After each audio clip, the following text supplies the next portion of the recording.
This is Hemet. And Jessica. And you're listening to the Friendly Atheist Podcast. Please go to patreon.com/friendlyatheistpodcast to support this show. Go to friendlyatheistpodcast.com to get your merch and show notes and whatever else you need. Leave a review. You know the drill. We have much to discuss, and Jessica is dying slowly. Yeah, no, I was sick for like 4 days. I basically slept through them. I had to cancel a podcast, but I felt bad. But I woke up and J.D. Vance killed the Pope. Yeah, that was a story. Weird thing to wake up to. I gotta tell you, buddy. Because I turned on my little Roku and it said "Remembering Pope Francis," and I was like, "Mikey, is the Pope dead?" And he goes, "Yeah, J.D. Vance killed him." I was like, "Dope." And One then slept chat for 12 with hours. J.D. Vance and the Pope's like, "Get me off this planet." This is now a true crime podcast. Oh, that's finally. how this works. Yeah. So here's the thing that upset me most about all the Pope Francis coverage. Is that everybody forgot he's a dick? Everybody. That's how death Everybody. works. You're surprised every time somebody dies and people are reverent. This is accurate. Because you don't have human emotions. The first thing that came to mind is how everyone seems to treat George W. Bush like, you know what? Things were great when he was around. It's like, no, I was conscious. I was conscious when he was around. It was not great. Nostalgia is a toxic horrible. impulse that we all have. And I just ran into a buddy of mine who I used to work with back in my Brafton writing days when I was like at a stable writer or whatever. What's that called? I don't know. Oh my God, my brain. Anyway, we're far enough away from it that we're like, oh yeah, I kind of remember it fondly. It was content farm. That's what I was trying to think of. It's the same thing as George W. Bush, where it's like he was conservative, sure, but he was a decent guy. No, he wasn't a decent guy. He was a dum-dum. That's what's happening with Pope Francis already, and I get why certain people kind of have to do that. Like Barack Obama said in his statement, he was a rare leader who made us want to be better people. You have to. Okay, you have to if you're him. I get that. But for everyone else, like what the hell are the rest of the people doing where they're like, he's a reformer. He moved the church in this progressive-ish direction. I mean, Hemet, we're going to go through all of this. So bad news for you, but like, relatively speaking, they're right. Like if you're looking, tell me how they're right, because we're going to debunk all of this. Do not make me the pro-Pope person. I do not have time for this bullshit right now. All I am trying to say is, relatively speaking, compared to what could have been and what is about to possibly happen, things could have been worse. Okay, let me tell you why you're wrong. So, I'm sorry. Really quick. Things couldn't have been worse. It wouldn't have been worse if we had a super conservative pope who said all gay people are going to hell and nobody should ever interact with them. Don't you think that would have been worse? Yes. Let's talk about why you're still wrong. Okay, so the best thing both paraphrase what you're saying and you're wrong. Is that Pope Francis wasn't as awful rhetorically as he could have been. That's what I took away from what you just said. And because that's what I said. Yes. So I also get that the Catholic Church as an institution is really impossible to change. They have centuries of dogma piled up. Are we going to fight about harm mitigation? No. Because I don't want to.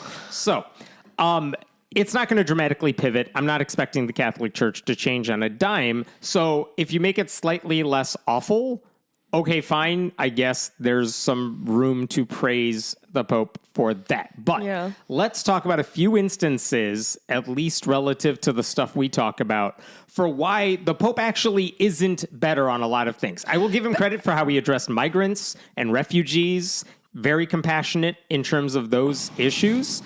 And outspokenly so. He was good on environmentalism and talking about the reality of climate change and how we need... That's great. So what you're saying is it could have been worse? Is that what I'm hearing? It's not like the Catholic Church had some strong argument against environmentalism historically, when the head of your church is either trying to bring people together... You're arguing over something I haven't even said yet. Okay, let's talk about a couple things. Sexual abuse. You would think, is the Pope better or worse for the Catholic Church when it comes to how the Catholic Church handles sexual abuse? Mm-hmm. And in this case, he implied that people who accused a bishop of covering up abuse should be dismissed and ignored unless they had concrete evidence that happened decades and decades ago. I just read one obituary. I don't know how you do this rhetorical judo that somehow you're pretending that I am the one who's defending the Catholic Church on these things. Yes. I'm not saying he's better than the Catholic Church. I'm saying he's better than alternative popes. And the question that I want to ask, because that's the basic argument I've heard from a lot of people, articles that have been written about him, that he was better than the alternatives. Angela Merkel, but she's not Hitler. Like, you understand that there's totally shades wrong. of gray in things. No. There's no gray here. The question is, he's good with PR, but policy-wise, is he actually better than what the alternatives could have been? How much better is he than Pope Benedict was before him? It's not That's a company. the question. PR is sort of the whole fucking thing about a religion. So one obituary said he didn't impose the level of transparency or civil reporting obligations that advocates demanded. We've talked on this podcast about pushing for priests to be mandated reporters. That's been opposed by the Catholic Church and Pope Francis. Like, it took secular politicians to fix that one in the state of Washington. Me. The Catholic Church is bad, Hammond. Yeah. What about women? They still can't be ordained. What did Pope Francis do for women in the church? He elevated women to some church-held positions. Oh, almost like it could have been worse. The vast majority of positions in the Vatican, including ones that are not limited to men, like priests and higher, are still held by men. What percentage of positions in the Vatican that could go to anybody do you think are currently held by men? 80%, more than 80%. I know. They don't have to be. So again, on that issue, it's not like he was better than alternatives. Wins above replacement, not so much. What about Ukraine? I feel like you caught me smoking a cigarette. Just let me talk. And you're making me smoke the whole pack. What did he say about Ukraine and Russia? You would think this Pope probably was like, he's not going to take the side of Trump here. He's going to be pretty good about supporting Ukraine in this issue. No, he said last year that the Ukraine should surrender and just give up territory to Russia. In that case, he's no different from where the Republican Party is at right now. Before the 2024 elections, he claimed that the two parties were the same because both candidates were against life. He said voters should just choose the lesser of two evils without specifying which one that was. And you could argue that one either way if you're a conservative. Even though, by the way, Trump's actions are arguably going to lead to the unnecessary deaths of millions of people around the world, and abortion rates are probably going to rise. What about when it comes to abortion? Catholic Church still opposes it, obviously. When the Pope talked about it, he called abortion, quote, an extremely dangerous crisis of the moral sense. He also condemned violence against women, not connecting the dots that forcing a woman to give birth against her will is a form of violence. He said in 2019, having an abortion is like hiring a hitman. Yeah. That's kind of funny. That's this Pope. Okay, let's talk about LGBTQ issues. If somebody draws cartoons, can you draw a little cartoon of a little fetus hitman? Yeah, that's the next shirt we're selling. Yes. So what about LGBTQ issues? Because this is the one where I saw the Pope did outreach to the LGBTQ people in a way his predecessors have not. Is that true or false? Empirically. False. Here's what he said that everyone loves about the guy. Basically, he was asked early in his papacy about discrimination against gays and lesbians, and he responded, and I'm translating here, if a person is gay and seeks God and has goodwill, who am I to judge him? And basically that rounded down to, who am I to judge when it comes to gay people? In fact, the LGBTQ publication, The Advocate, that year, 2013, they named him their Person of the Year. They named the Pope the Person of the Year and had a mock-up of the Pope with a no H8 temporary tattoo on his face. Yeah, that's definitely overstating it. However, it's almost like everybody else in the entire universe is using context clues to understand why he was different from former popes, except for him. This is the argument. He's not different from them. This is why you shouldn't have a math teacher do these things. This is why he's not different than the rest of them. Yeah, tell me how he's different. He said a conceivably translated nice thing about gay people. Which is what? Which is better than saying No. I want you to talk this out. Tell me why he's better. What did he say about gay people? Because this is what so many liberals. This is what so many liberals have been saying. Because Hammond, I think what you're confusing is, did he say anything really wonderful and warm and welcoming? No, of course not. I'm not an idiot. I know that. However, what he didn't do was advocate for death for gay people or advocate for death for certain sinners. And I'm frankly... Who did that? I'm just saying... Pope Benedict didn't do that. I'm not saying that Pope Benedict did it. Catholics don't do that. So he's not better on that front. What is it that he said about gay people that we should be praising? Nothing. You're right. Nothing. Okay. I'm wrong. So keep going. When people asked him, should we criminalize, he spoke out against criminalizing gay sex, which is what you were talking about right now. I wasn't talking about anything particular. I was just trying to express that in this political climate, maybe we should look at the things that we had as not, let's find the worst possible thing about them, which I'm not defending the Catholic Church. I'm not done talking.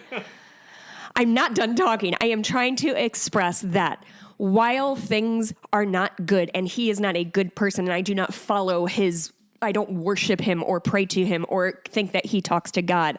I do think that don't interrupt me. I will murder you. This is a podcast. I just said nothing. Yeah, I can see you with my eyeballs, even though they can't. I am just saying that the last time when we elected Pope Francis, if they had elected somebody extremely conservative, I think our political landscape would be reasonably different if the Catholic Church was in a mode of regression, which I assume we're about to get to. I am just saying that in the U.S., Catholicism is not the most conservative movement right now. I know a lot of Catholics who don't believe in a lot of those things. And I am just saying that if they got somebody in there that advocated for something violent for gay people But no one's doing that in the Catholic Church. No one's doing it. You could argue the Republican Party's not arguing that. They're not even anti-gay per se. They just don't want gay people to be allowed to adopt kids. Okay, you finish your thing, and we'll do the next thing later. All right. So Pope Francis said, okay, we shouldn't criminalize gay sex in other countries. Whereas, which means other popes could have been, like, obviously, that means it was a possibility that a pope could have gotten in there and said being gay should be criminalized. Right, and this is my argument against... Shut up saying right. So I'm right. So it about could what? have been... So I don't even know what we're arguing about. So if a pope, instead of Francis, had gotten in and said being gay should be criminalized... Which no one has said. Which no one would say. Then fine.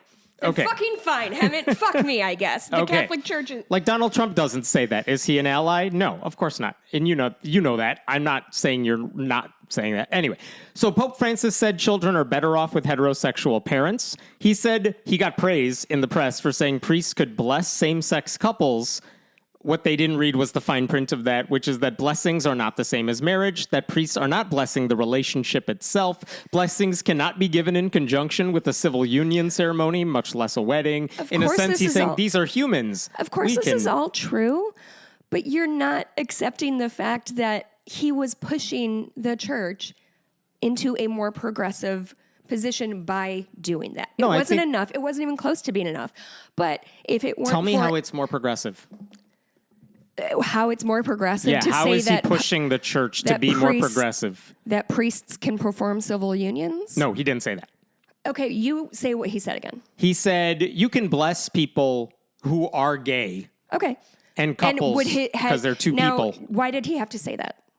Why did he have to clarify that? Because he had to clarify that gay people are humans. Okay. So had he not done that, do you think priests would have felt comfortable blessing same-sex couples? Yes, not couples, not because this is the thing. Pope Francis said, you're not blessing the couple. The couple does not exist in the Catholic Church's mind because you're not blessing their marriage. If they got married, you're not blessing their relationship. I guess my frustration right now that I'm feeling is that I think he's getting praise for this stuff and he doesn't deserve it. I'm not saying he's like anti-gay in the same sense that like a Republican is. I'm saying, he doesn't deserve praise for this. I mean,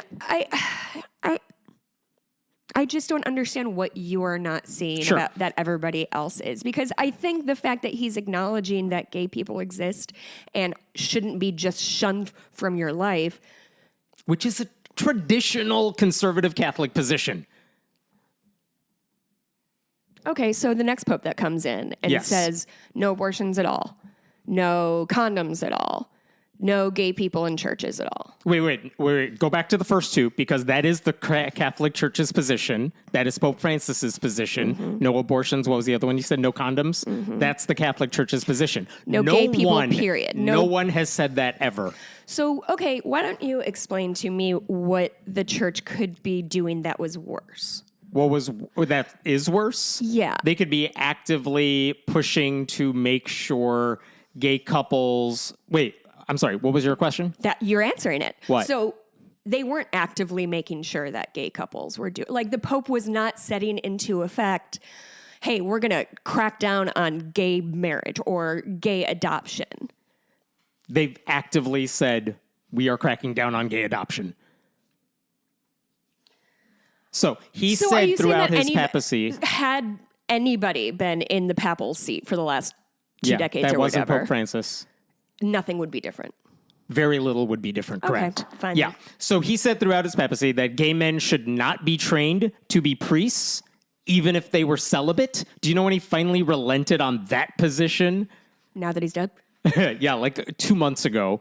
And even when he did, it was to say, well, okay, if you're gay, we'll just use that as like a strike against you, but we'll consider it with other factors when we say who should we enroll in seminaries. And that doesn't feel at all progressive to you.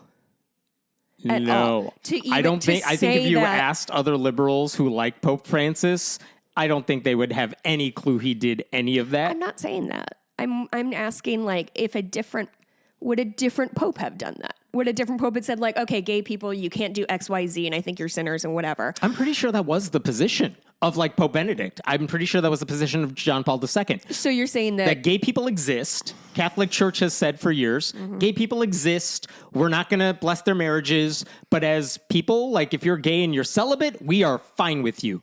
That's the evangelical position at this point. I guess I've just been living the last 10 years in an environment where the rhetoric was that the Pope was more liberal than Catholics were comfortable with.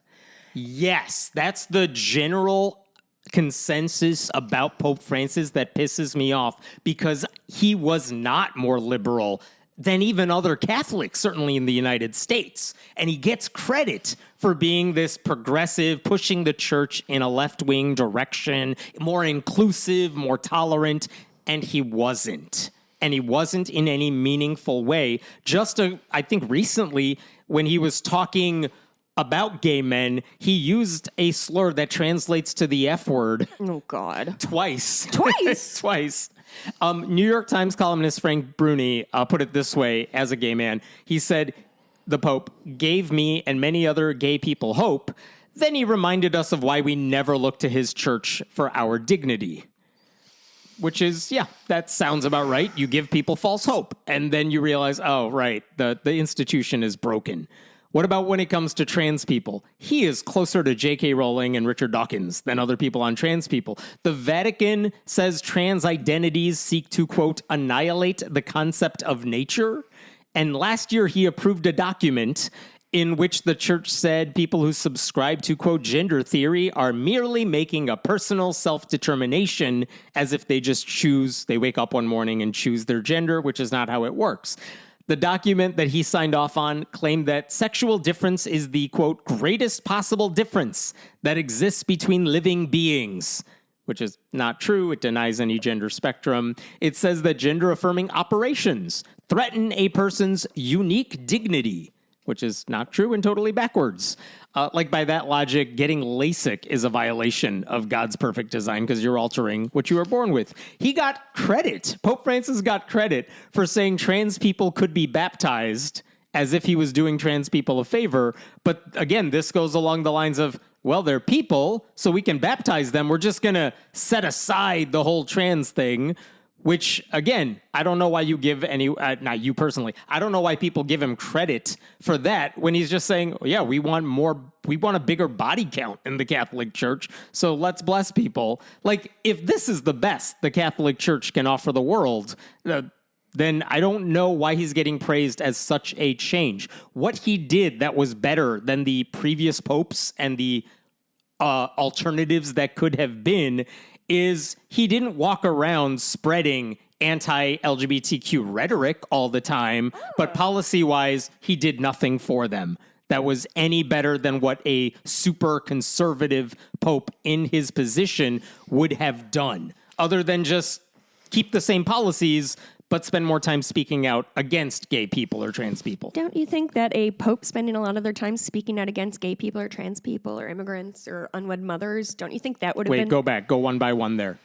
Don't you think that a pope speaking out against gay people... How is that worse? Sorry for interrupting. Oh, how is that worse? No. I didn't finish you finish your thought, then I'll go back. So you said what he did not do was spend his time spouting anti-gay, anti-trans stuff. That's what you just said to me.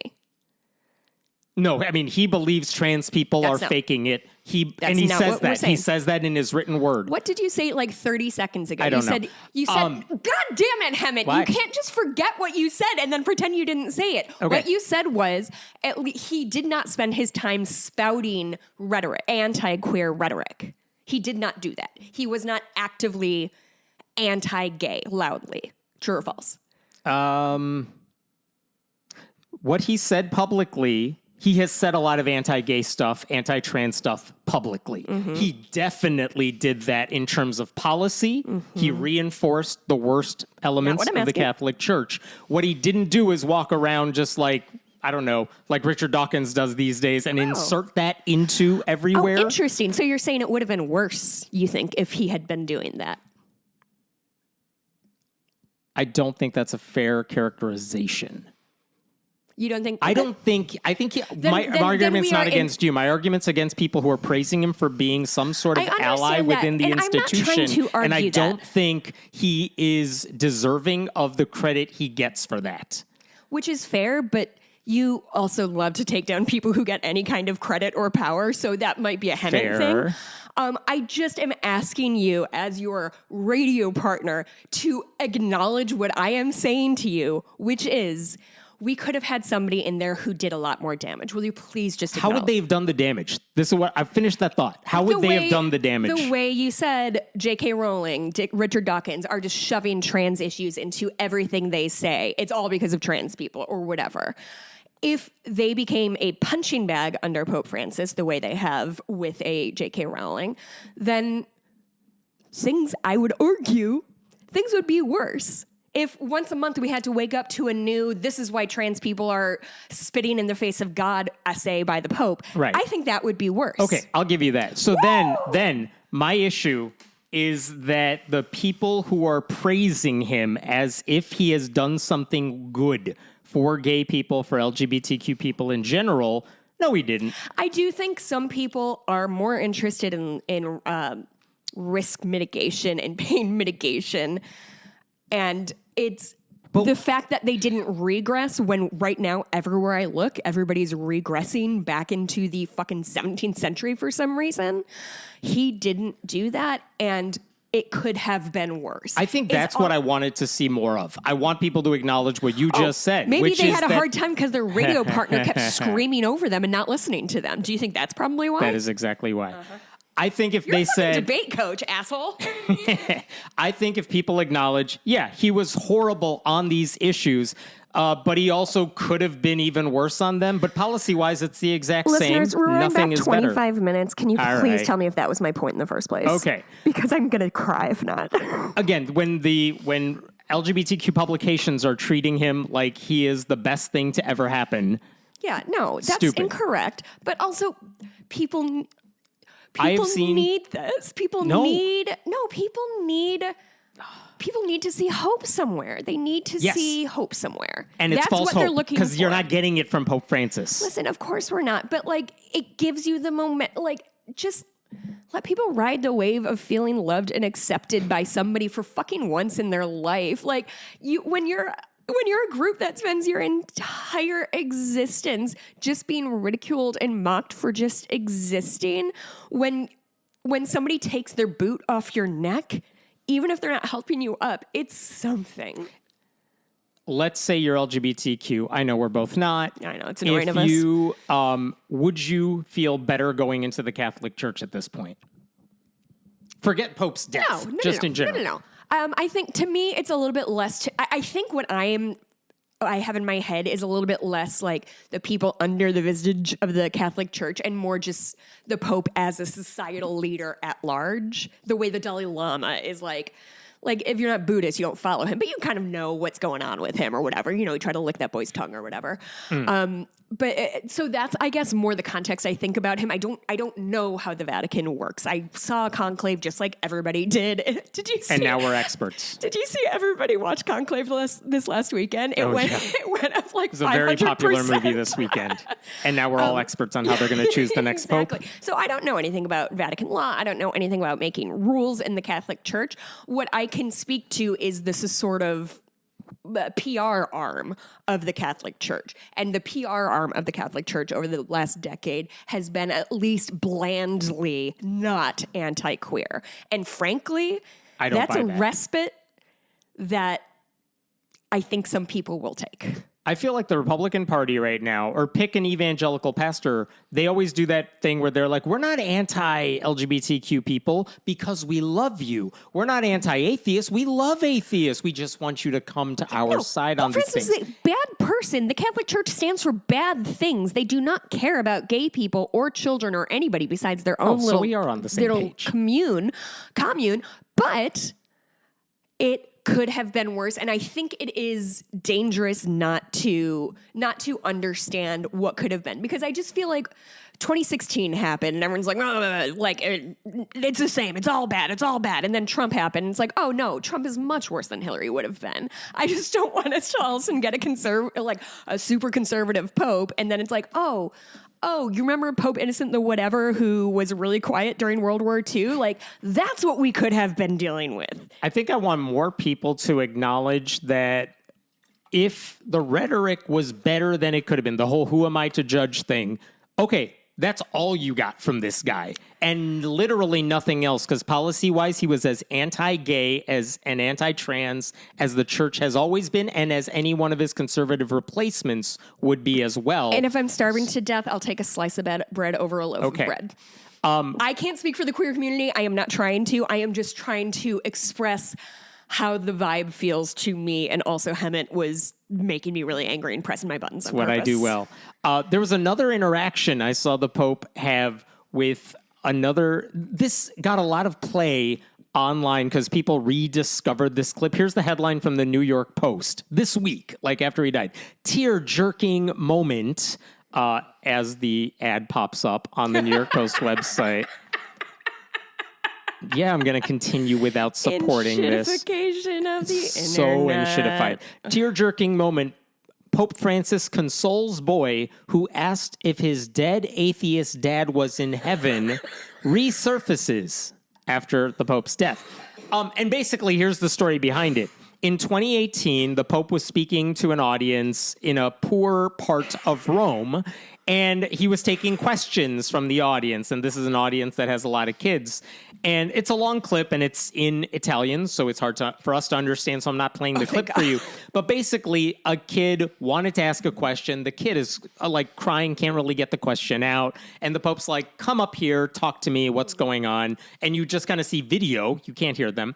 The boy whispers something in the Pope's ear, and the Pope gives him a hug. It's a beautiful moment. And then the Pope says to the audience, with his permission, this is what the child was asking. Basically, his father had died. His father was an atheist. You know, his family, the boy and his brothers were baptized and stuff, but the boy's dad was an atheist. And the question he wanted to ask is my father in heaven? Right? How did this kid get through with this question? That's a heavy question. Yes. Don't they screen these kids? We screen our emails. They should screen kids. So, tough question. And the Pope, I'll tell you what he said in a second, but it's a beautiful moment where the Pope's like, okay, I understand why that was hard. You have courage for asking that question. And the reason he got a lot of praise here is because, how do you handle that really difficult theological question?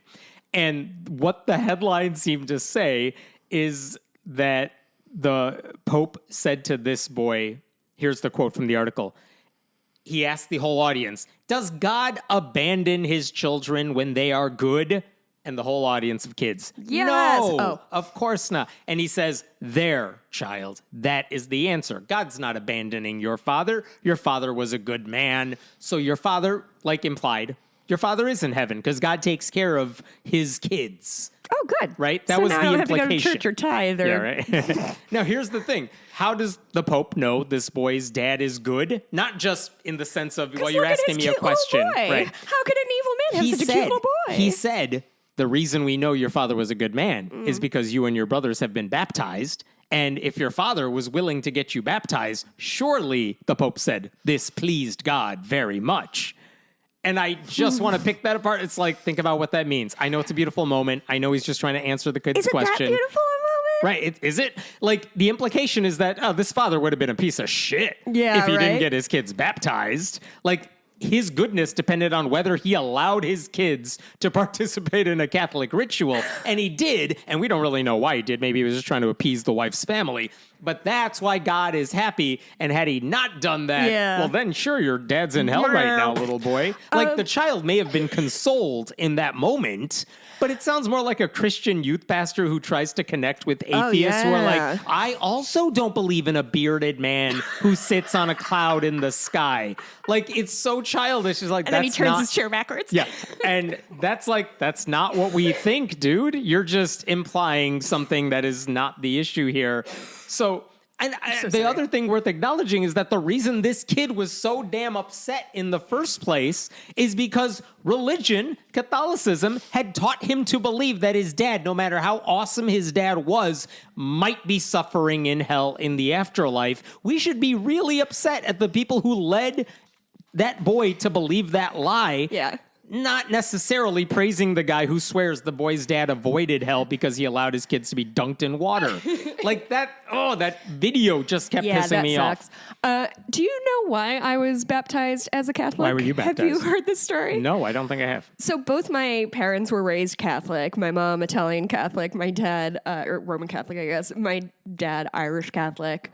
And both did not want to raise us with religion, me and my big brother. And my paternal grandmother threatened to have me and my brother kidnapped. Hey, nice. So my dad was like, okay, we will go ahead and baptize them, I guess.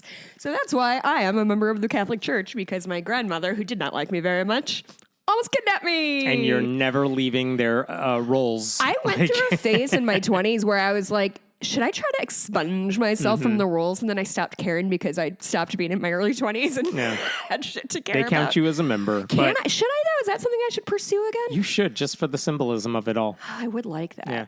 I will point out that when it comes to who the next pope is, I've also heard commentary like, well, it's only going to get worse. Arguably, the Catholic Church is going to revert back to an even somehow more conservative position on everything. A vaping pope. Yeah, right. The Religion News Service points out this pope handpicked about 108 of the 135 cardinals who will vote for his successor because he was there for like 12 years, 13 years. Are they all there for that long? I guess that's just how it is when a pope dies. I mean, some popes, if you're only there for like 5 years, it's like the Supreme Court. How much can you churn the Supreme Court? Yeah. Some presidents can appoint 2-3 justices. this is only our some appoint third. one. I forgot So it takes Ratzinger. a while. And so the whole point is he appointed more than enough, the supermajority you need to elect the next pope. He handpicked them. So the odds are you're not actually going to get an ultra-conservative pope, but it depends on, well, which version of conservative do we care about? Yeah. Because you might have a quote-unquote liberal pope who is like rabidly anti-gay. There is pope candidates that are like from Africa, which is way more anti-gay than even some conservative pope candidates because who are America from said other it's parts of the worse country. white people there to tell them our worst ideas. So again, the odds are good that the next pope is going to be more aligned with Pope Francis rather than someone who's more conservative on more issues and would steer the church to go, I don't know, do even worse somehow. I'm if that's curious possible. though, only because we're, I think, contextualizing this as like a Congress or Senate, right? Like that's sort of our context is, but like they're not doing a thing where they meet twice a year or once a quarter to vote in, this many things. It's like everybody's getting together. Maybe this is the only time they'll do this in their lifetime or whatever to do the conclave. And I wonder if that affects how people vote. Because it's In not, terms of what? What well, are they? like, What again, could they do? like there's never going to be vote swapping, right? Like, There totally could be. I guess you're right. No, you're right. I'm just thinking, okay, what I'm thinking of is like. Listen, I watched Conclave. I'm an expert. I know how this works. But do you know what I mean? Like, again, I'm going to take it back to LBJ of like, there's a lot of saying like, you vote for this and I'll vote for that. And like, there's 100 votes that are happening this year, and we can kind of play chess with that. Whereas this, it's the one big vote. Yeah. And obviously there's different candidates and how they do it. But like, this is just intellectually, I'm very curious about the difference in making a decision of like, we are picking one person and this is the only time we're going to be making a decision like this in the next decade or two versus we meet quarterly and try to pass all these, Yeah, you're picking someone who's going to steer the church's future. Right. And if there's a question of, do I go with the strategic thing for the church? Am I interested in the policies that this pope is going to pass? Or do I we need to expand in Africa because that's where we have the most growth potential. Yeah. So let's aim in that direction. And that is what they do. Like, you can read documentation of people who have talked to cardinals about this stuff, which is, we spend a couple days discussing what is the future of the church. How should we be voting? So they are going to have that discussion. I have a pitch for the next pope. No, not you. What? No, God, no. Oh my God, it'd be terrible. What if we actually made the actual human Stanley Tucci pope? Yes. Not the actor, or not the character who's playing. No, just the I dude. just want fucking Stanley Tucci as pope. It would look good. He would look so good. He would like somehow look ripped and sexy, even though he's all covered up. Oh, how does he do it? There you go. That hat. My one last thing before we move on to a different subject. There is a creationist named Matt Powell. We've discussed him years ago. He's kind of been a non-entity for a while in this world, but he made a video. He made a 5-minute YouTube video where he basically trashes the Catholic Church. And he's like, the Pope died? I have a tight 5 on like why you should all hate Catholicism. Oh, fun. But at the very beginning, he was like, well, I got to ease you into this, right? So he's like, listen, here's me paraphrasing what he tried to say.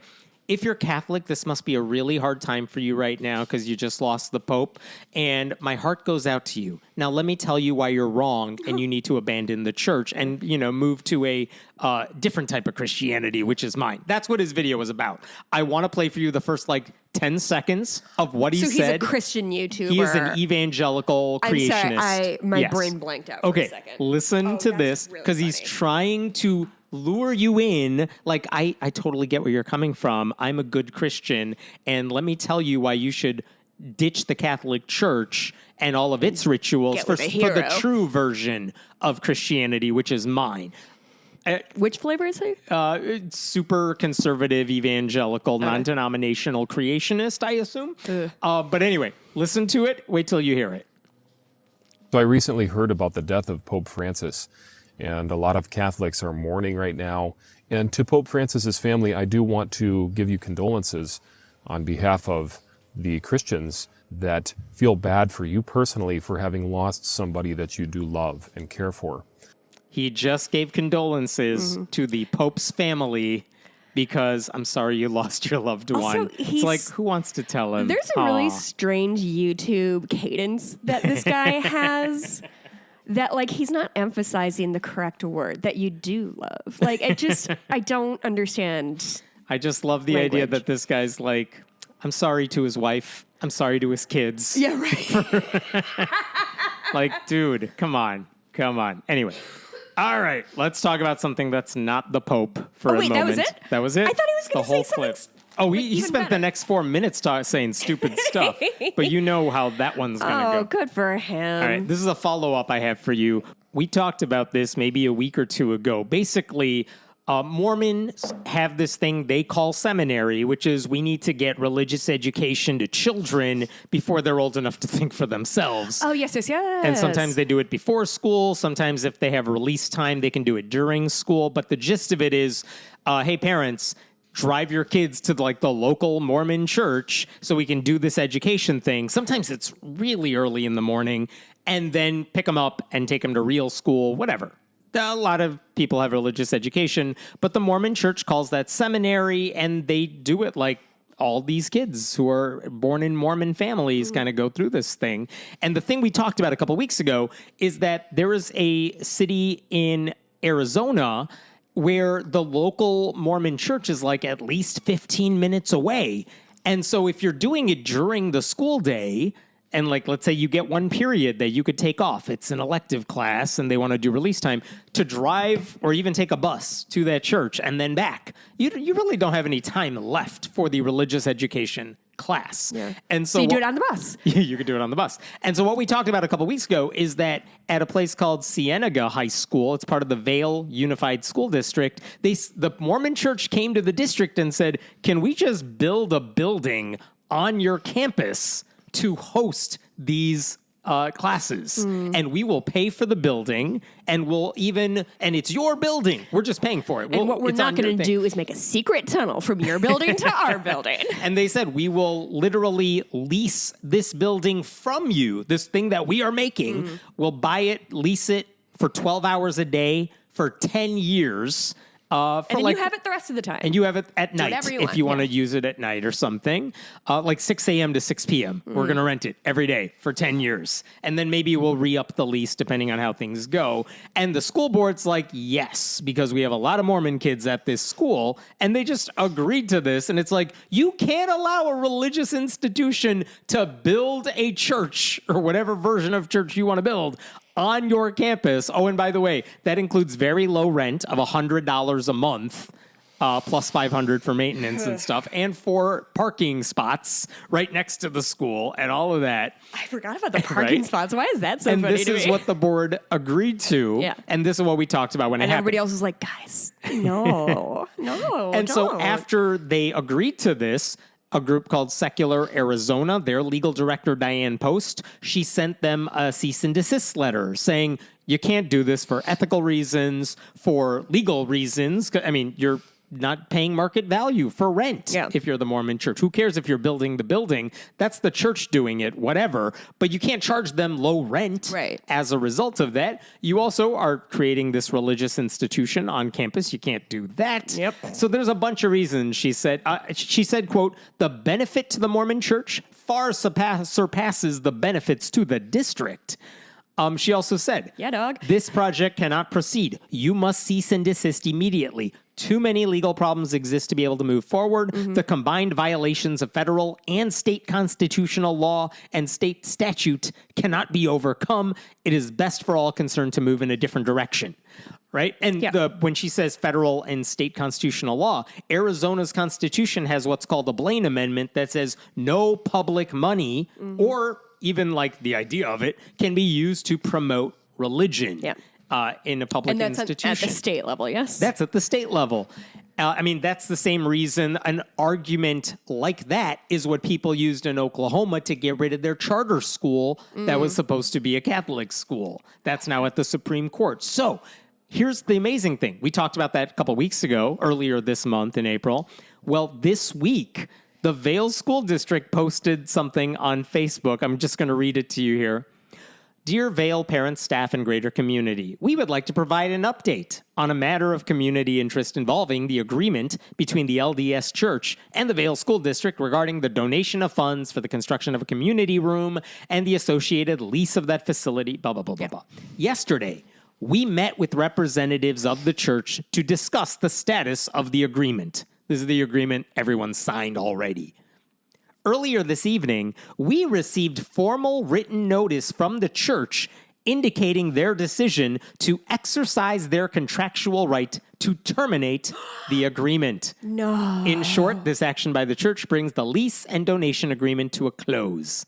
other bullshit. The church pulled out? The church pulled out. What happened? Yes, that is a great question. What the hell happened my the God. church to say, maybe we don't want to do this after all? What a twisteroo. Right? And to be clear, the school board's announcement here, no apology, no mention of any wrongdoing, no mention that the threat of lawsuits, not just from Secular Arizona, but the Freedom from Religion wrote a letter as well. To be fair, I don't think they usually include those when maybe not. they send out emails like, Right. the atheists are real mad at us. But there's no indication that the threat of lawsuits was the main reason the contract had to be pulled.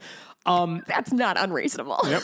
But there's no indication that the school board members either have any clue how serious a problem this was, because all they said is, hey, the church pulled out, so we're not doing it.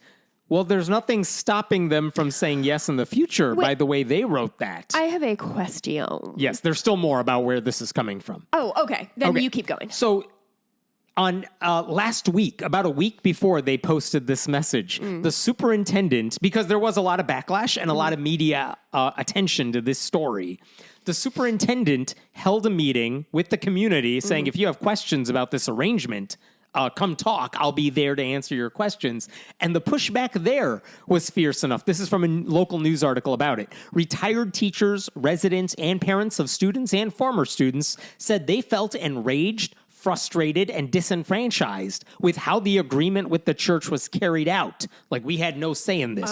Carruth, the superintendent, told them that while the agreement with the church had been signed, the district is, quote, functionally in a paused state as far as moving forward with design or construction or any of the other things. Throughout the almost 3-hour meeting, Carruth, the superintendent, apologized to the public for how the agreement between the district and the LDS church was pursued and executed. He said he underestimated the public's concern. He said he will bring back the concerns to the board, which is also engaging with the church and the district's legal advisors about how to proceed. So he's like, oh, shit, you're all mad about this deal? Huh. That's interesting. I thought everyone would be cool with this. Well, hey, guys, I know we signed the contract already without telling any of you, but we'll talk to everyone about it, and we'll also talk to our lawyers about it, because apparently... he also said in that meeting, by the way, that, we did talk to our lawyers about all this, and they assured us everything was fine. And they're the best. And so it turns out a lot of those community members at that meeting specifically cited church-state separation as why they were opposed to the deal. Well, they just didn't buy the district's lawyers' argument that everything's fine. And in fact... That's so weird, because I always believe people when they say everything's fine when they're flap sweating and crying. Secular Arizona's lawyer, Diane Post, she actually sent another letter to the district saying, hey, I heard what your lawyers have said, and here's why they're wrong about everything. That's like Gossip Girl. So, and then, again, several days later, the school board just posts that meeting, hey, the church is pulling out, and so I guess we're not going through with this. Bye. Yeah. So... great, but also, okay, well, we have questions and there's a lot of confusion because we don't know what transpired or what the reason is. And if you're not going to tell us the reason, there's no reason to think the district has learned anything from this or that they would say no in the future. Because this is what you want to hear from the district. Listen, maybe we made a mistake here and the church is pulling out. And so, great, we're not going through with this. But also... and now we realize we need a better policy to make sure everyone knows we would not say yes to this in the future. Like, that's what I'm looking for. That's what the district is not giving anybody. I did speak with Secular Arizona about this. Like, hey, what is your thoughts about this decision now? And this is what they said. 2 quotations for you. This is from Jean Castine, who's their executive director. This is a critical win, not just for one district, but for all public school districts in Arizona. We are proud of the tireless legal work led by Diane Post and our legal team that made this reversal happen. So they're taking credit for this. Yeah, and Diane Post said, this is a public high school, not a platform for religious proselytizing. We had to act, and we did. I love that. Also, Diane Post is such an outstanding name. I really want to read a book about Diane. Right. And so, look, I want the district to be issuing like a statement of gratitude to the community and to the lawyers here for preventing them from making a bigger mistake. Y'all kept us from burning our own asses. They signed the contract. Idiots. If the church hadn't pulled out, they would be legally obligated to go through with this and then get sued and lose money over it. Yeah. I mean, listen, we're not here rooting for schools to lose money. Right. No, if you listen to the smart people, you wouldn't. Yeah. And look, the school board's members failed, their lawyers failed, their superintendent failed, and the Mormon church was very eager to take full advantage of that ignorance. And now, for whatever reason, and I don't know what that reason is, the Mormon church is the one saying, I don't think we want to go through with this, which That's is weird really coming from them. Like, you already did everything you wanted. Yeah. You got what you wanted. Why are you pulling out? Yeah, that was actually going to be my question of, like, what would prompt the church to pull? Like, what I mean, I guess bad PR maybe, where everyone's like, the Mormon church is trying to lure your kids into their building. They're, like, staging a takeover. Yeah. And maybe they're like, you know what? It would be easier for us to just spend this money to build a shack across the street. Do you think the entire district watch Wild Wild Country, and we're like, if you let a cult come in and start taking over your town, be careful. They're going to start poisoning people. I mean, this is the thing. I documentary. would like to know what the reason is, and no one is saying what the reason is. But I will tell you this. I think if the media attention wasn't there and the lawyers here, in this case, the two groups that with secular, atheist, church-state separation lawyers did not write to them and say, we know the law in this area better than you do because this is what we do, and you're wrong about everything you're saying, and here's why. This is why we would win if we filed a lawsuit against you. If you didn't have that, I don't think the church would be pulling out right now. Haven't I just realized the deep-seated thing that you and I have in common, which is why we do this podcast, is we are obsessed with getting people to admit when they fuck up and obsessed with making people own their bullshit. Like for me, it's arguing in bars, and I want to make a guy so angry that he says the thing. Like he says, I think black people are stupid, or he says, I'm okay if kids get run over by trucks. You want them to admit the thing. To admit it, and you want the same thing, but Yeah. at like a systemic level, which is why I'm much more successful at yelling at people in bars because it feels good, and you want to do good in the world, which is bullshit. I do not. Excuse me. We both want to be right. Thank you. All right. All right, let's talk about your favorite state. And this one is not a Ryan Walters story, believe it or not. But Oklahoma Republicans just passed a resolution that says what? Christ is king. It was a 71. And Lord of Lords? Yeah, it was a 71 to 16 vote. It's the resolution, which again, it's symbolic. It's not a bill. It doesn't have any implications. But it says the phrase Christ is king represents, quote, the sovereignty of Jesus Christ as a source of hope, unity, and moral guidance. And they introduced and passed this bill in the span of 2 days. Because this is an emergency, everybody. Completely.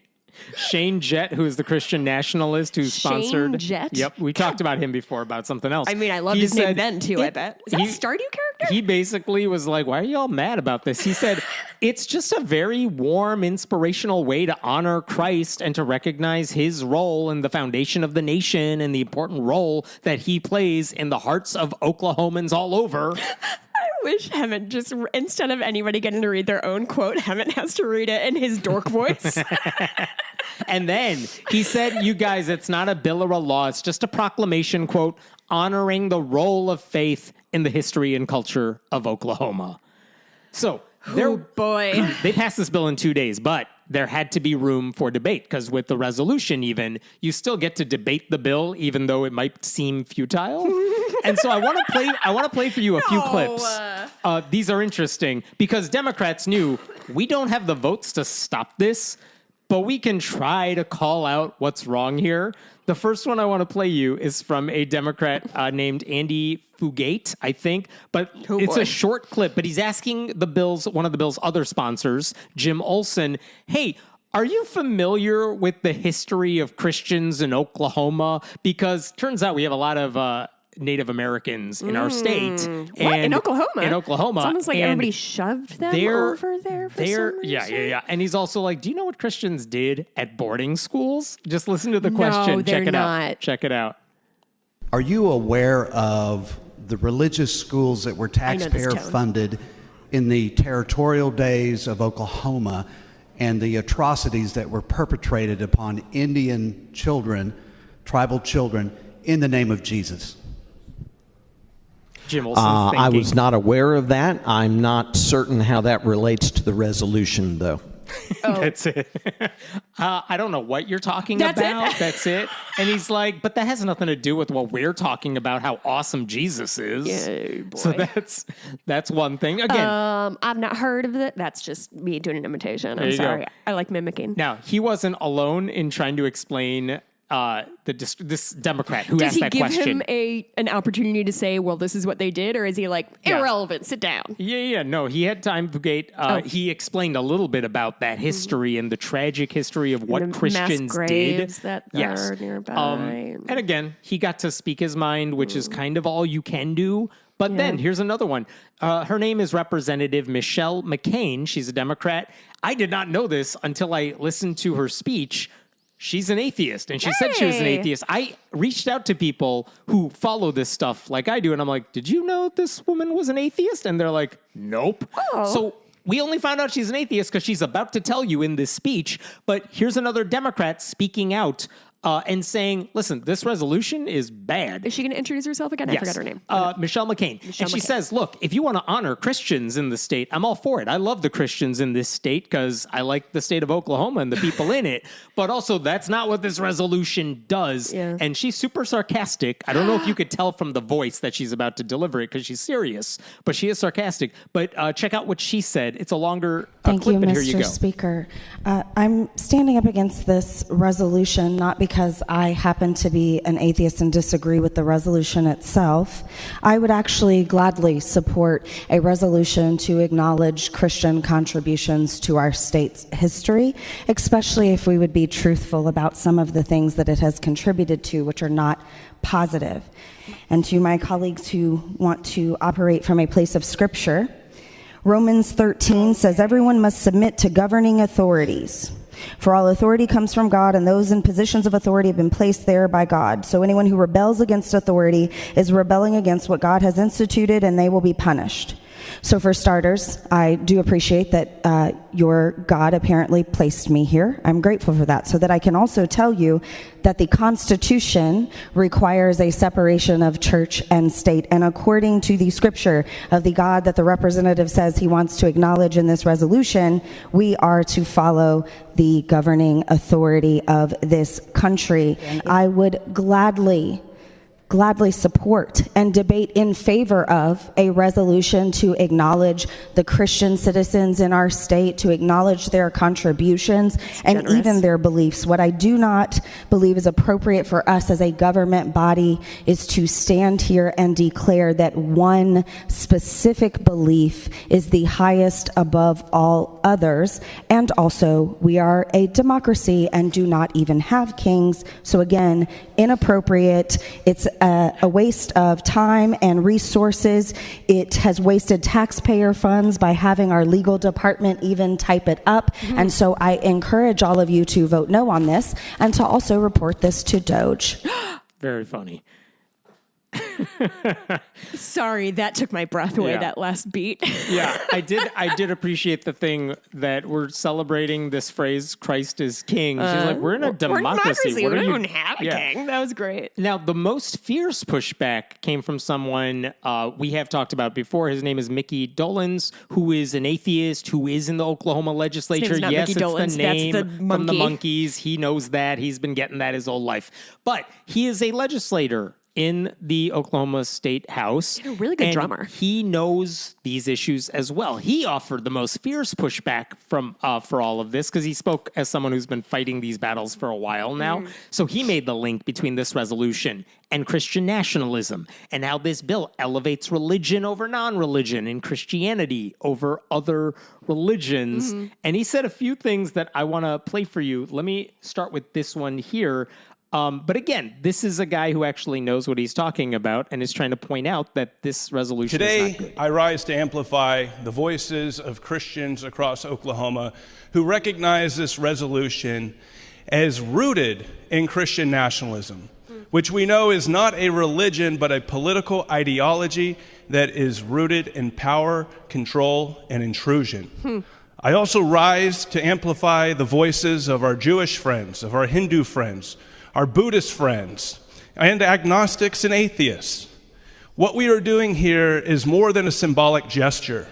We are elevating one religion over another to tell the other 1,000 recognized religions by the IRS that you're not as important as Christianity and as Christians. In a way, you're making them second-class citizens. Mr. Speaker, we are a democracy, not a theocracy, but that is exactly where we are headed, and I would contend that Oklahoma is already there. Wow. Yeah. And at one point, he asked Olson, the sponsor of this bill, a simple question, because remember, the Christian argument, the conservative Christian argument for this resolution is this is not a theocratic resolution. We're not saying Christianity's better. Right. We're just saying Jesus is the Lord. Yeah. It's fine. And if you don't follow him, then...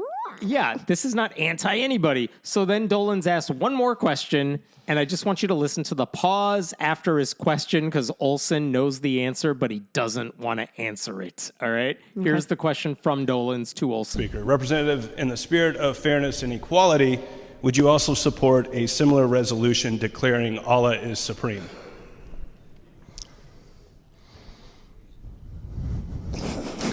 That's not addressed in this resolution, so I'll decline to answer that one. I'm going to decline to answer that one. I'm sorry, him breathing directly into his microphone might as well have been an SNL sketch. That's so good. I don't know. So again, this bill... Can you play it again? I want to hear it. I cannot. It's Damn too much work. But that pause, I did not edit that pause. That's as long not as what we're talking about here. I mean, this is one of the wildest things I've heard in a long time. They're so bad at this. They can't defend this bill, but they're trying anyway. And again, if you're the Democrats, you don't have the votes to stop it. No, but you have the which is platform. why when you have the platform, yes, use the platform, call out that bullshit. Who's the guy in Mikey, Texas? he just left. There is James Tallarico in Texas, who's another state representative who's a Democrat, who, again, you don't have the votes to undo what the Republicans are trying to do there. Yeah. But every time he's able to speak against Christian nationalism, he takes advantage of that. And that stuff does matter. Yeah. It matters because we can see those clips. It's important to know who's speaking out against this and why they're speaking out against this. And it's not the caricature that Republicans have of these people just hate Christians. And no, you can listen to them. They don't. Yeah, and things like this are reasons that you should support independent journalism like that done at your favorite podcast, Friendly Atheist Podcast. There you go. Patreon.com/Friendly Atheist Podcast. Commercials don't exist anymore. So right now, this legislative season, we have seen Montana try and fail to pass an identical resolution to this. North Dakota has tried and failed to pass one acknowledging the kingship of Jesus Christ. And now Oklahoma Republicans are on the verge of passing this joke of a resolution. Montana surprises me that they try to get after this thing because they are also like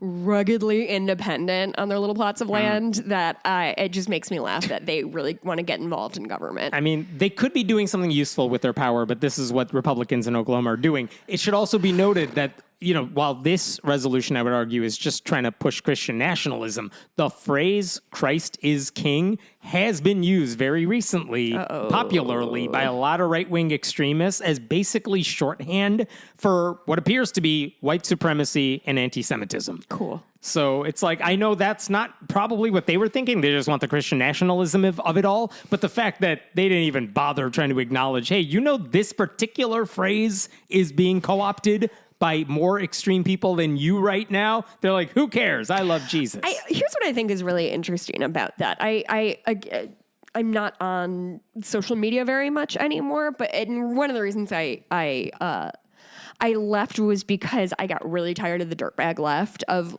the way they're like, oh, you're calling me a liberal? Pfft, liberal? I'm a leftist. And it's like they have this sort of like liberals are bad and leftists are good, and which is, I understand what they mean. I understand what the nomenclature means. But if you take two steps back from that little subculture, liberals and leftists are essentially the same thing. And the fact that they get really precious around terms like that, I think is interesting. And I think these guys are kind of doing the same thing of like co-opting little... Anyway, I don't know. I'm sorry. Doesn't bother any of them. They're all so stupid. Yes. You know what we should do? Let's go down to Oklahoma and clog up the legislature by just submitting a bunch of I want the national vehicle of Oklahoma to be Surrey with a fringe on top. And I'm going to tie up this entire legislature so we can talk about the relative benefits of Surrey's with and without fringe. There you go. They're just making shit up to do. Yeah, I mean, they could be addressing education or healthcare or anything you need. Like literally going out into the street and giving somebody a cheeseburger would be more helpful than everything else they're doing. Yeah. Let's talk about Indiana because they tried to do something similar, and somehow this is even worse than Oklahoma's version of it. I mean, listen, Indiana. So Oklahoma's fucking watch. the Christ is King resolution we just talked about, they said in the text of that resolution, why are we doing this? Because we want to recognize, quote, the spiritual significance of this declaration to many of its citizens. That's what they said in Oklahoma, why they were doing this. To many of its citizens. Like, a lot of you are Christians in this state, and we want to honor all of you and your beliefs. Because nobody talks about you enough. That's the main problem. Exactly. You know who has it rough? White Christians in Oklahoma. So in Indiana, that didn't go far enough because their house... they proposed a recent resolution meant to, it says the title of the bill is to recognize the importance of repentance. Oh my Christ. But get this. This is what it's only 3 sections long. Section 3 is like pointless. Section 1. Well, unlike the Section first 3 sections. is like transmit this to the logistics person. Section 1. That the Indiana House of Representatives acknowledges the need for divine providence, choosing to humbly submit its ways to the Lord, Jesus Christ. Section 2. This is where it gets weird to me. Even are worse. You sure? Even it's worse. Weird to me already. Section 2. That the Indiana House of Representatives is unified in its steadfast commitment to individually and corporately returning to God and upholding the biblical principles set forth in the Word of God. Did you say corporately? Did you mean to say cooperatively? Nope, I said corporately because that is what it says. Did they mean to say cooperatively? I don't know what they're trying to say. I don't think that makes sense either. I'm actually bothered by the word unified. The Indiana House of Representatives is unified. Generous. You're telling me you're going to get unanimous support? I mean, Indiana You has think the representative at least from 3 Broad Democrats Ripple in it. is going to have the same feel as the guy from Evanston? I doubt it. So, like, Evansville. Damn it, Jessica. Evansville. So close, so close. Damn it. When I looked up this bill, by the way, it's sponsored by a Republican, Joanna King, co-authored by 21 of her colleagues. One of them is a Democrat. The hell are you doing, John Bartlett? John Bartlett? Stop it. Let Bartlett be Bartlett. Not in this case. That's a West Wing reference. And the whereas clauses, before you get to the meat of the resolution, they just reaffirm a fake version of American history in which all the founding fathers were Christian and all the same type of Christian, and they all had the same beliefs. None of that is true.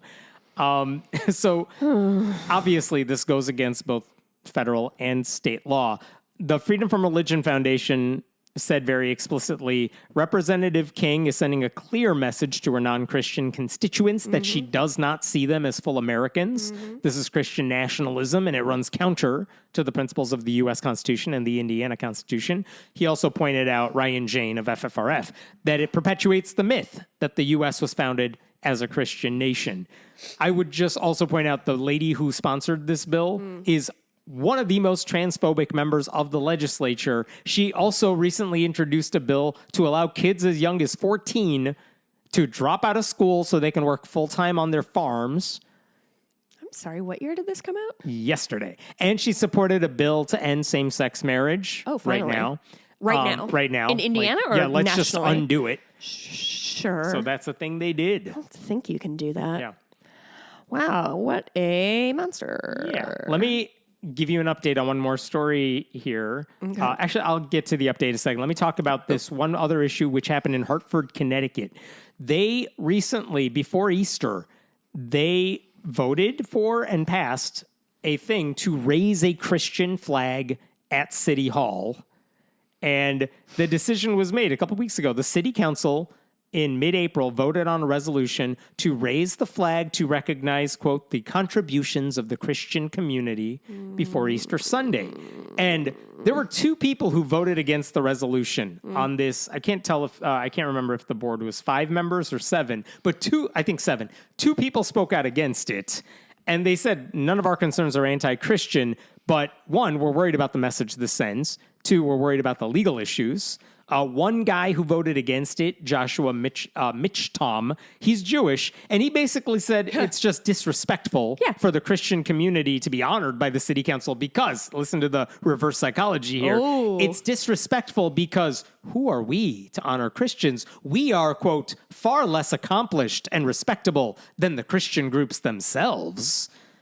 No, that sneaky bastard. Very sneaky. He then added, if a Christian flag's allowed to go up, there's nothing stopping other groups from making the same request, you guys, and then suing us if we say no. Isn't that a problem? Yes, very good point. And then, I'm not going to play this for you because this guy went on for a little while, but the other person who spoke out against it is John Gale. He's also a lawyer, just like the previous guy was, and he was a little more forceful in explaining, this violates the law. I know this, he said, because I helped I wrote the ordinance that forbids it. No! And here's the thing that he pointed out. In 2022, the Supreme Court had to settle this very issue. And we talked about it at that time. But what happened is in Boston a few years ago, a man requested, Boston City Hall has like 3 flags up. I remember like this story. One's the US flag, one's maybe the Boston flag, whatever. Probably and the Massachusetts? Yeah. And the third state flag. And the third one was open for anyone who wanted to put up a flag. This. And a dude said, can I put up a Christian flag? And they said, oh, we think this violates church-state separation, so we're going to say no to you. Yeah. And he sued with the help of Christian lawyers. It made its way to the Supreme Court.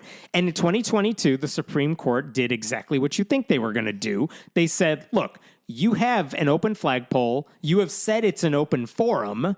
You don't get to say no to anybody because of their religion, which is what you did. So we're going to rule in favor of this guy. Which, okay, I guess. Open forum for speech. That's kind of how decisions, that one at least makes sense within the confines of the law to me. Yeah, and it is basically in line with the way the Supreme Court has ruled on all these things. Right. There's internal logic if you're to me. allowing billboards on subways, ads on subways, and you say, well, we say no to like political billboards or religious billboards. Right. This Supreme Court has said, well, if you're going to allow billboards, you can't say no to anything based on that category All right, of things. Satanists, fire up your Photoshop. Well, sure, they could, and that's been the issue.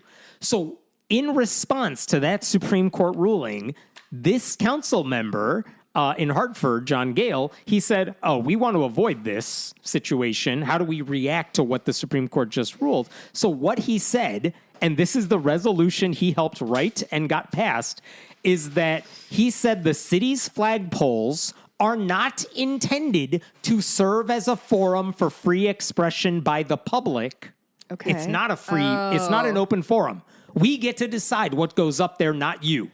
Okay. And then he added another thing that said any flags that do go up are, quote, official city-endorsed messages from the city council. Wow. So very clearly saying, Yeah. even if you request it, we can say no to you. Yeah. And the reason we can say no to you is this isn't an open forum, and also we don't necessarily endorse your views, and we don't want people getting the wrong idea. Do you have a sense of what kinds of flags normally go up? Is it like sports teams and colleges? A group that might say, hey, we're a age-old men's club, and we want to put up a group, like group the flag, Rotary Club, the the Elks, Lions whatever. Club. Yeah. I mean, they are probably harmless for the most part, but if a group wants to put up a Satanist flag, can the city council say no to them? In Boston, they really could not because they just said, fill out the form and we'll put it up. Yeah. And in here, they're saying that is not how we're doing it in Hartford. Yeah. So this is what this dude is explaining to his colleagues. He's saying you can't put up a Christian flag even if someone requests it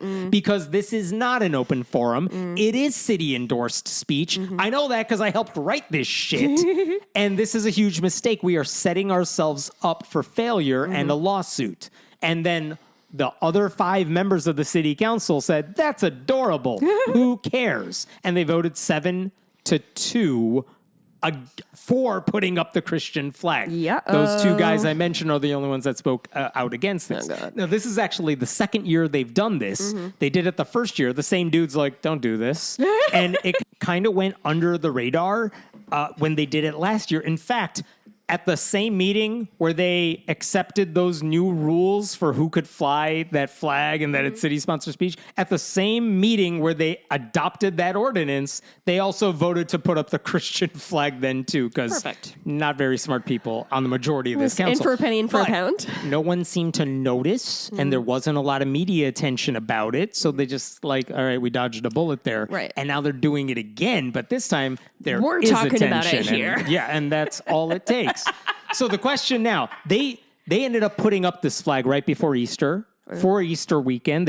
I think they took it down right after Easter. But the question is, is anyone going to do anything about it? Because you could sue over this, because this is not something the Supreme Court can say, well, this is just apply the rule we set for you a couple years ago. Yeah. Because it's not the same situation. At all.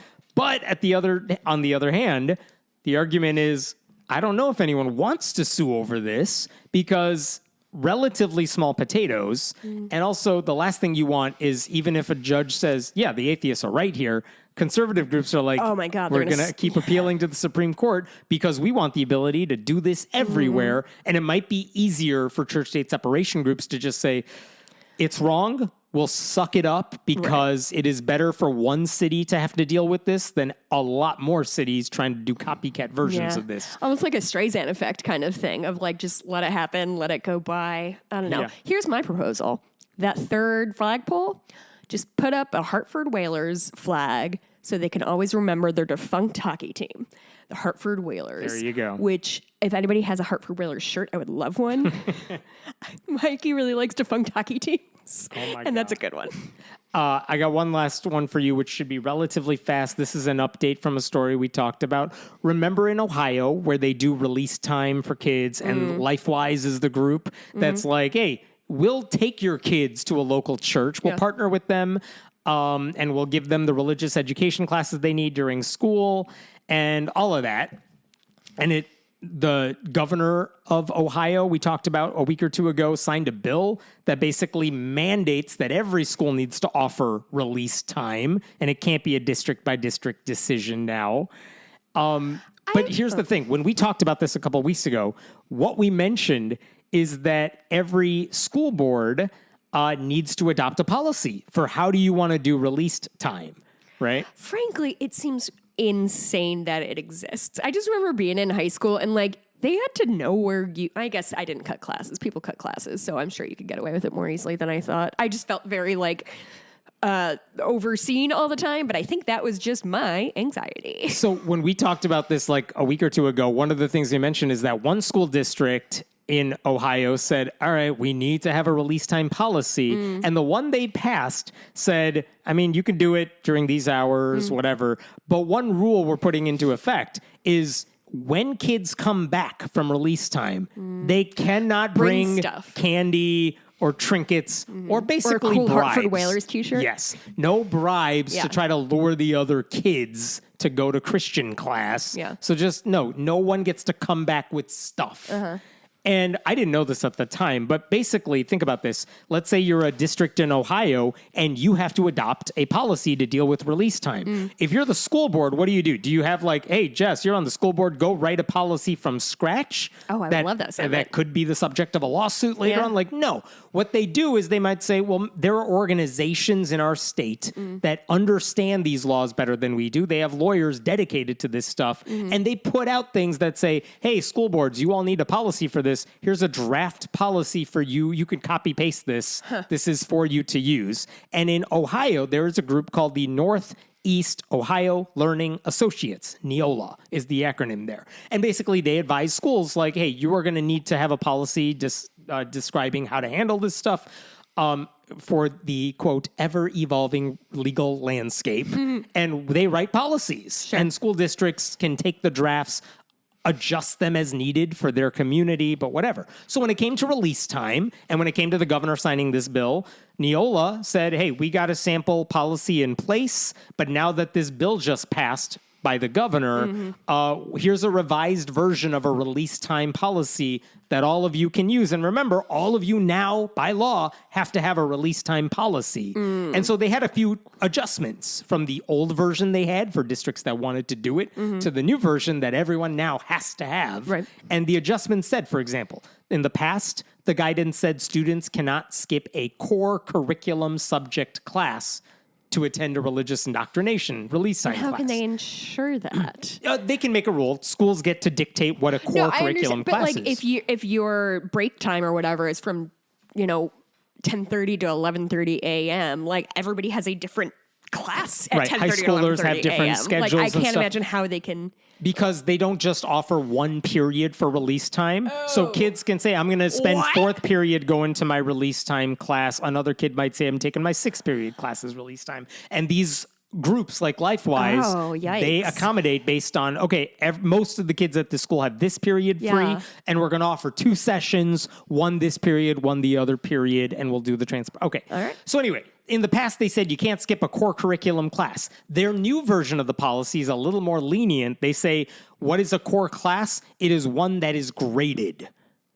And again, that may not make a difference to a lot of people. I think all of my classes were Some graded. classes might be pass-fail. Yeah, so there's a little leeway about which classes students can skip. High school? Yeah. So there's also language about how much time kids are allowed to skip class. And this is for the districts to fill out. But this is the sample. Is this per day, per week, per year? Well, again, depends on the school. Sure. So here's the draft policy. Release time instruction will be limited to X days per school blank, quarter, semester, year, Got it. as established by the superintendent, and shall not exceed X minutes inclusive of travel. So you get to set the limitations for your district, but you got to set something. Thank God that's they all put right. inclusive of travel. Could you imagine?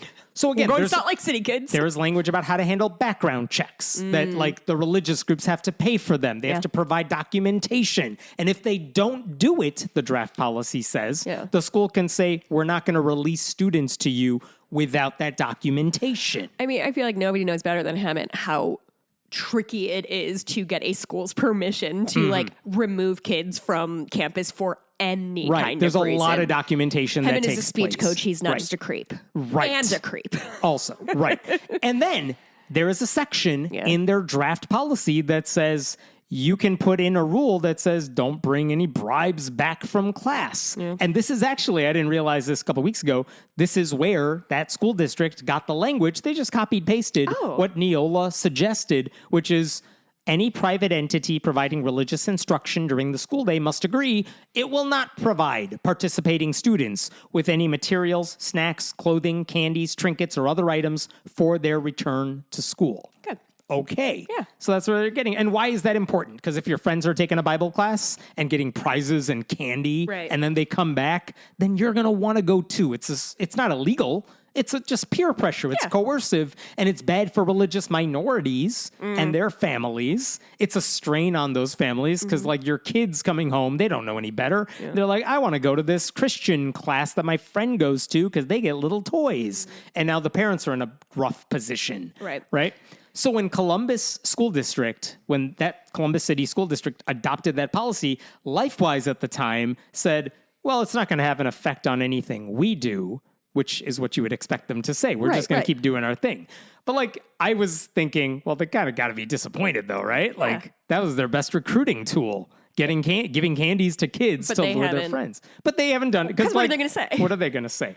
And at the end, our entire thing is based on bribery. Right. One of the things they also point out, Neola, the group writing these draft policies, they say, look, the law offers no real guidance on how to handle release time. So the thing we are suggesting districts do is adopt flexible, less restrictive policies because you might want to make adjustments along the way once you see how it works. So, be flexible about it, but you got to have a policy. And here's a draft for you to use. Take it or leave it. That's how all these things work.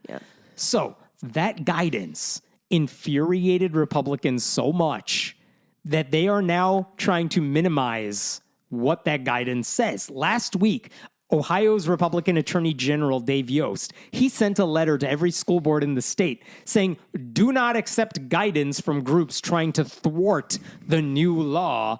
And he said, I've noticed several, quote, policy pitfalls in what some districts are doing. Ooh, if it's alliterative, it must be true. I know. He's basically saying, I've looked at some of your old policies that you are now passing, and I see some problems that could lead to lawsuits in the future. And now, but he just said to school boards, like, don't just copy paste what these groups are sending you. I'm watching you. That's all he said. I guess I don't know what he is trying to accomplish. Now, the right-wing legal group First Liberty is piggybacking on it, saying, hey, you know what that dude, we have no idea who he is. We just kind of met him. Like, we don't know. You know what he just wrote? Well, guess what? We're a legal group, and we're about to come after all of you. And they wrote wrote a letter to these school boards saying, if you copy-paste what Neola is sending you, we are going to sue you. And they specifically said that no trinket policy that says kids cannot bring back bribes for their classmates, that goes beyond what the law says. Like, you guys added that in. We didn't say anything about the law. Doesn't say anything about trinkets. There is no law. You're writing the law, dog. The school. I mean, that's You're what they're saying. making up the law right now. They're saying districts cannot say no to the bribes because nothing in the law says anything about bribes. So how dare you advise schools to say no bribes? Because that would, according to the legal group, they say that would invite, quote, intrusion upon the First Amendment rights of students and their parents, as well as the organizations providing release time education. It is those a poor people. First Amendment right to give Christian kids a bribe so they can fix your Muslim and atheist kids. That's what they are arguing here. And they're saying if you copy paste that policy, honest. we are going to come after you. Like, they really want to sue them on the ground. Like, they're saying First Amendment rights. We're going to sue you under First Amendment grounds. That's nothing. Like, that's like me saying I can't wear a swastika t-shirt to high school. I'm going to sue you under the First Amendment. Like, what? Why? To what end? To what end? Well, if the swastika thing, they could say the school has a policy against hate speech or hateful symbols. Oh, they no, could this make isn't that a hate argument. Speech. This is a pro. I'm just a Kanye fan. Yeah, right? I But just they're really saying, appreciated their iconography. what if a kid wants to bring a little handheld Bible, little tract, to their school afterwards? They have a First Amendment right to share a little mini Bible with their friends. And they also have the Second Amendment right to bring in AK-47, but I also think that's a poor idea. Right. So maybe we shouldn't just let people do whatever the fuck Here's they another thing. want. First Liberty also says, this draft policy about background checks and how the districts could refuse to release kids to groups that don't satisfy the rules. It's unfair because you're making these religious groups jump through too many hoops. The standards have to be lower, everybody. What? Wait. Yeah, no, that's really the thing they are arguing. Jump over too many hoops. Like, you're making First of all, you're making the religious groups conduct background checks on for their own everybody. staff? And and those groups have to pay for it, and then they have to submit paperwork to the district. How dare you impose such onerous restrictions on these religious groups? Background check. And they're saying that also violates these groups because even if they don't submit this stuff, you can't stop kids from going to these release time classes. Basic checks like criminal and social security number verification can range from $20 to $50. So you have 10 people on your staff, 200 smacks. Yeah, that's tough. I see why they. Which church is this? Isn't Mormons anymore, right? They also say because if it's the Mormons, this I would is theoretically LOL. any group. Yeah, that's true. But it's taken advantage of by evangelical ones primarily. Also, I think but these groups also say Neola is trying to exploit a loophole by saying all graded classes are core classes that cannot be skipped, because you could technically, by that rule, school districts could say, well, everything is graded. So pretty much everything is graded. Yeah, because we value everything that we take. We don't bring kids here and just throw things at them. We value the things we tell them. If kids take art as an elective, or they take band or a foreign language as an elective, they get grades in those classes. I did not take anything the question is, the past-fail in old high school. policies said core classes, English, math, science. You could say no to kids leaving school during those periods when they're taking those classes, but they could leave their elected classes. But the new policy says anything that's graded is a core class, and by that logic, you are basically making it impossible for a kid to find time to go to religious indoctrination class.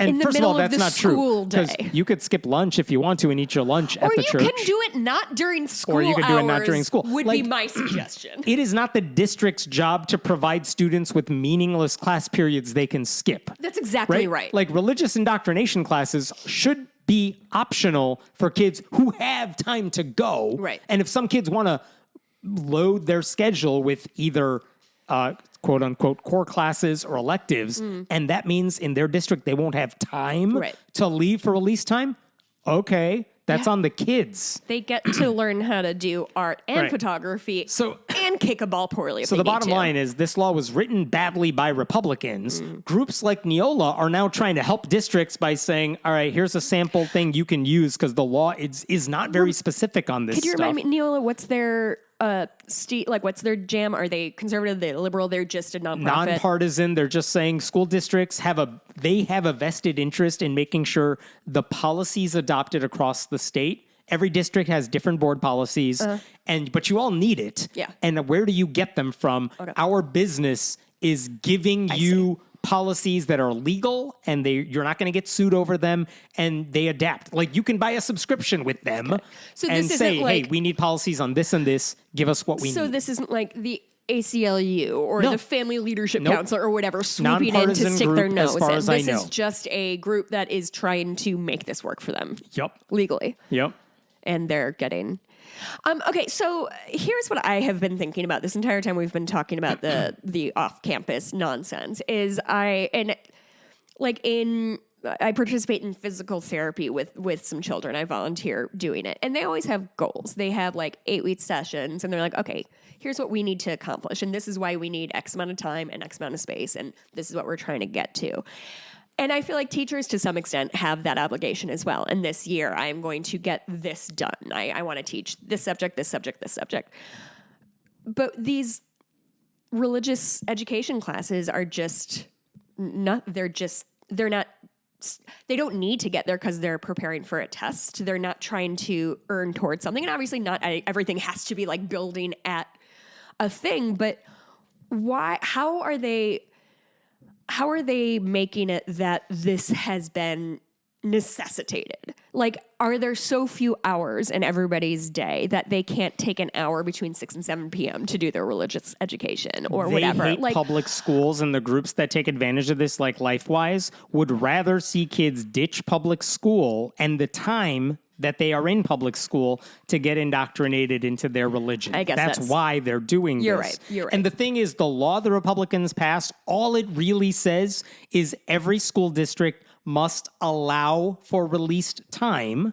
It's not optional. You have to have a policy about release time and allow it to happen. But that's all the law says. And according to a spokesperson, an advisor at Neola, what he told the media is groups like LifeWise and their right-wing lawyers are taking a, quote, really aggressive approach to a brand new requirement that the 600-plus school districts in Ohio are trying to figure out.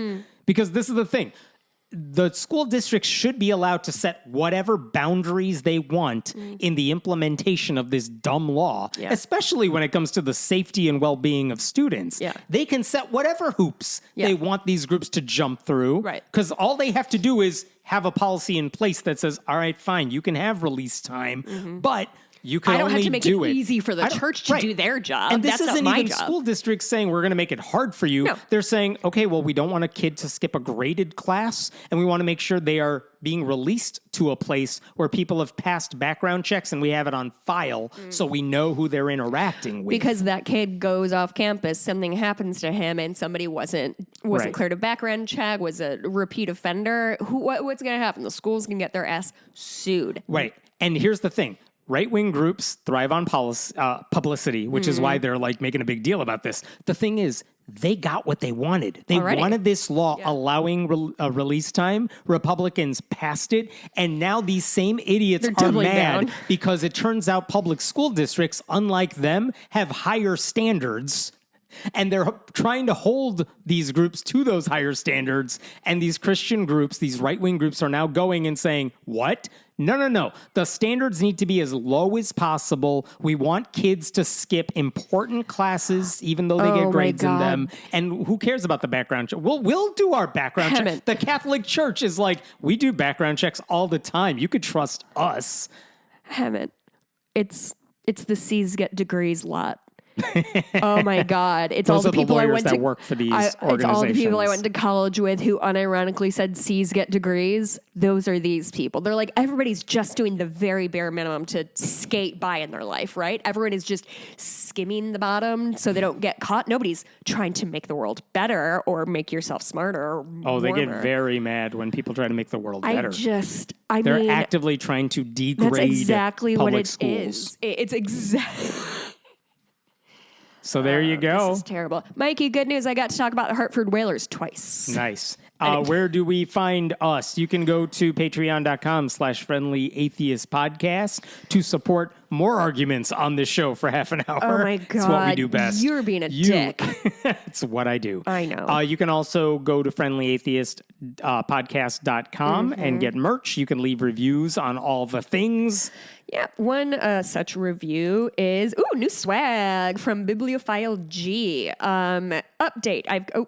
This is Double Plus Good, factual podcast, great team. Update. I've gotten T-shirts from a couple pods, and they're usually cheapy tees. Hold the phone. The Friendly Atheist podcast has excellent quality of swag. The baby onesie is adorable on the tee. Baby onesie! Somebody put our logo on a baby. Take pictures. Send it to us. Oh my God. We want to know what child we just condemned to hell. I'm so sorry, I'm coughing into the microphone. The t-shirts are exceptional quality. It's not your basic pod swag fast shipping tool 100%, which is wonderful. I mean, we're just using Spreadshirt, so that we didn't make the shirts. I want to be clear. Shut up. We handcrafted every shirt. Every single for shirt your baby. to order for the entire Hartford Whalers team. That's 3, Mikey. There you go. I got you, baby. And we got a bonus episode coming up. We will talk about live shows you have seen, TV shows you have seen. Live shows I've seen. Live shows I'm going to see Paul F. Tompkins' Varietopia this coming Saturday in Uptown. So I'm very excited about that. When I was sick, I watched 47 shows that I've been meaning to talk about. So I finally watched Baby Reindeer. Boo.